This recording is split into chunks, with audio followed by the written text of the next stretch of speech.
오늘은 요즘 커뮤니티에서도 꽤 화제가 되는 주제 하나를 꺼내볼게요. 부동산 담보대출 받아서 리츠 투자해도 될까? 이거 겉보기엔 단순한 계산처럼 보여도 실제로는 생각보다 많은 요소가 얽혀 있어요.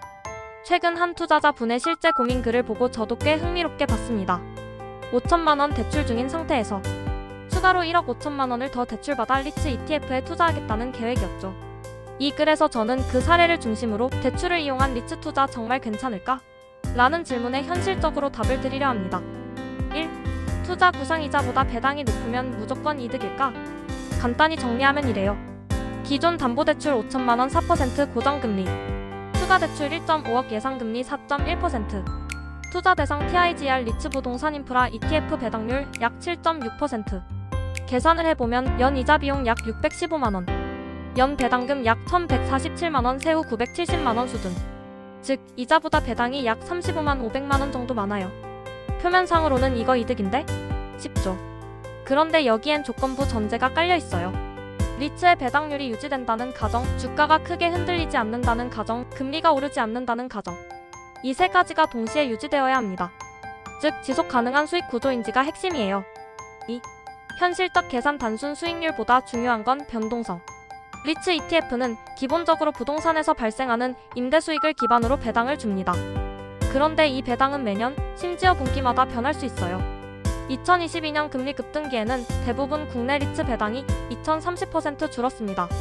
특히 오피스 중심 리츠나 상가 리츠는 공실률이 올라가면서 배당이 줄었죠. 반면 인프라형 리츠의 맥쿼리 인프라는 배당이 상대적으로 안정적이었습니다.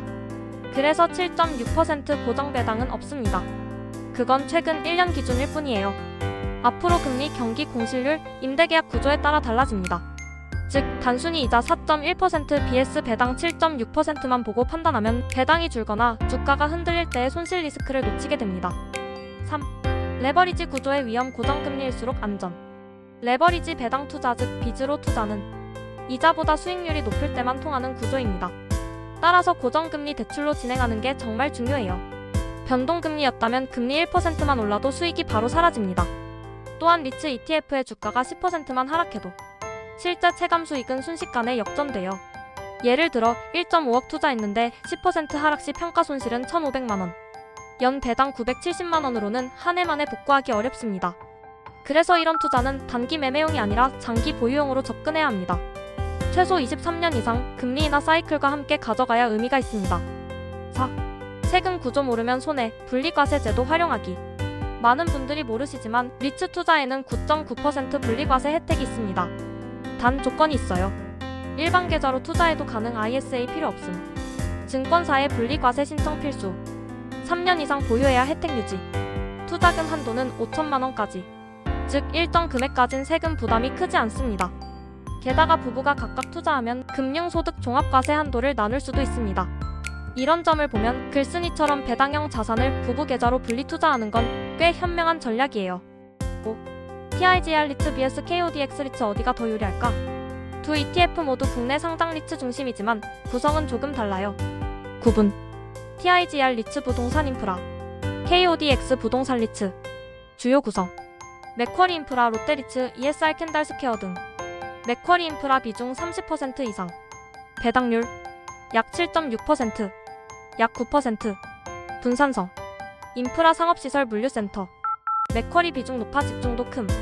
리스크. 상대적으로 안정적. 수익률 높지만 변동성 큼. 즉, 안정형 투자자는 TIGR 리츠, 수익형 투자자는 KODX 리츠. 이 조합으로 포트폴리오를 나누는 것도 좋습니다. 6. 나만의 조합 팁. 배당 풍차 전략. 저는 개인적으로 이런 조합을 추천드려요.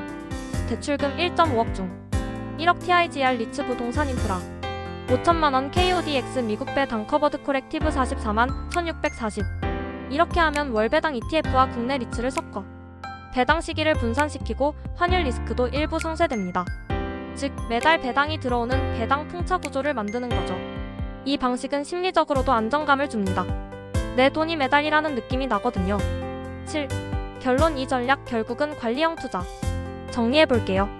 대출금리 배당률 기본 구조는 합리적. 금리 인하 기대 자본이득 가능성 있음. 분리과세 혜택 세금 부담 완화.